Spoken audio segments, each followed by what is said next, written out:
Hello everyone. Hi. I'm Janie and I play Aggy McGraw in U.C.S. U.C.S. Yes, and I am Heather and I play Eddie in Yes, U.C.S. That was aggressive. Wasn't it? We've got some questions here. From Artsreach.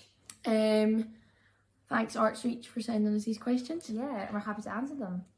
So, tell us a little bit about your background, Heather. My background is Heather. I was born in Bathgate, near Edinburgh, and I was brought up there, and I did lots of. I was that musical theatre kid, who did lots of, like community theatre, and I played the Wicked Witch of the West. I played Annie. I played Annie as well. I think she's still playing the Wicked Witch of the West now.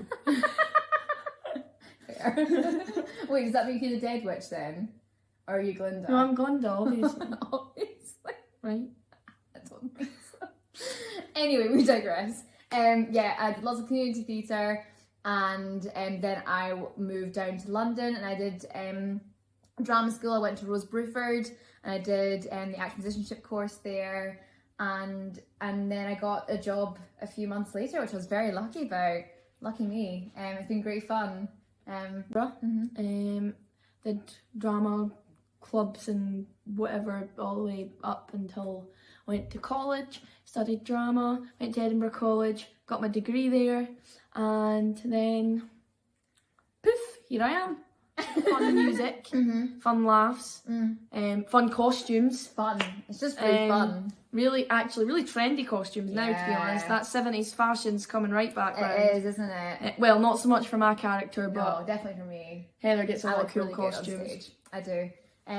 I think it's also you learn a lot about the history of UCS as well, but also the human element to it. I think it's so easy to view all these like historical times as just facts, when obviously actual humans lived through them and had their own things going on in the background as well as what was happening. Yeah. And I think that's what's really important about the show, is that you're learning about the history of UCS, but you're also learning about how these two women in particular become friends with each other. Yeah, and I think that's why it's easier to understand what's going on around them and the history of it all, because they're going through it through real life situations as well, and you know, they're growing in different ways, and you can see the effect of what's happening around them as well. Specifically in 70s flares, and like the makeup and everything, the red lipstick. I mean, it's kind of hard not to like. She does look good. I do look good. Yeah. What about you? What's your favourite thing? Is it your costume as well? No, I didn't think so. Not so much. My favourite thing about playing Aggie is the physicality and getting to play with her movements, and because it's different every time, every night we do it. There's like another little bit or something that she'll do, but a lot of it is just really like in tune with her body and like reacting with her body as well as like her face and everything. So that's a lot of fun. Yeah. Because she's very different to myself.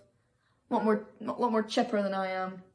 I don't have as much energy. But yeah, well, you do after in terms of weirdness. In terms of weirdness, you are there. Yeah. You were there with Aggie.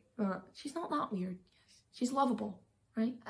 My favourite thing about rural touring, I'd say, is meeting all the communities and getting to like take this story to communities, because the actual history of UCS is it's all about people and how people helped each other, and I think it's really important to bring it to like smaller theatres and more intimate communities as well, because then you get to, how many times have I said communities so far? A lot.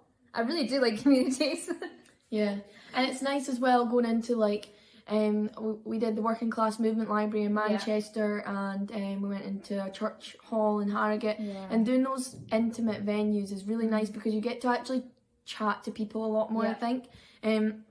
We always make the effort to chat to people wherever we go, but in those smaller venues it feels like there's a nicer connection with the audience, and you get to know them a lot better. Yeah. It's really interesting. You get a real sense of wherever you are as well. Each place we go to, there's a different vibe. Well, pull up a seat. There's a lot of relevance in this show. Definitely. There's a lot. I mean, in terms of politically and I mean socially as well. I mean, there are lots of parts where you're watching the show and the characters are speaking, or particularly there's a speech that Aggie does at the end that 2 seconds. Oh, I can feel that drying up. That, I mean, when you're sitting watching it, it is just like, is this in the 70s or is it now? Because so much relevance. I mean, yeah, sadly enough, there is a lot of disappointing relevance, but also it makes you feel inspired and want to do something about it, and just to acknowledge the fact that there is still a lot of issues today, and we need to, as a society, come together and help change that. I really enjoy the feminist element in it as well. I think it's really important to take this story, and obviously 95% of the workers at UCS were all men, and it's really interesting because a lot of audience members have turned up being like, I'm surprised that this show is done by women. Like, I was expecting 2 burly builders to come on stage, and then it's us. But it was such an important aspect of it because it was like 5% of the workers were women, and yet they kind of don't ever really get focused on it at all. It's always men stewards who were doing all the work and such. But obviously women were so important in it because they were obviously part of the shipbuilding community, and they were also like at home as well, like looking after the families whilst the men were doing the work. And like, it's so important to focus on that. And it's really good to see these 2 women kind of take on the shipbuilding world, isn't it? Yeah, and it's very relevant because you want to encourage people to keep that sense of solidarity within communities and things, because I think a lot of the time now that kind of sense of that unity of being with everyone in your community is kind of lost a bit, and it's nice to sort of remind people that it is good to talk to people and good to come together for quite a few more Scottish shows actually. Surprisingly, so far we have not done a single show in Scotland yet, have not we? Yet at this point. We're on just March 1st. Easing up to it. We're excited about that. Very excited. Because obviously there probably will be a lot more people who will know about the history of this in Scotland, but and it'll be nice to see how they react, and and we'll our accents will probably get a lot thicker when we go there as well. Definitely. So we'll be doing Govan. We'll be doing Irvin as well. We're going to Berwick upon Tweed. Is Berwick upon Tweed and is it like just outside of Scotland? Yeah, I think it's not that far. It's like it's just on the border. So whether you count that as Scotland or not, I'm not sure. But but we just go to such a huge range of places, don't we? So that's what's next after Dorset. And we're on until May 1st. And we're filming this video on March 1st. So we've got 2 months left. Wow. Yeah. March 1st. Jeez. 2 months left. It's going fast. Send help. Or wine. Thanks for listening. Thank you.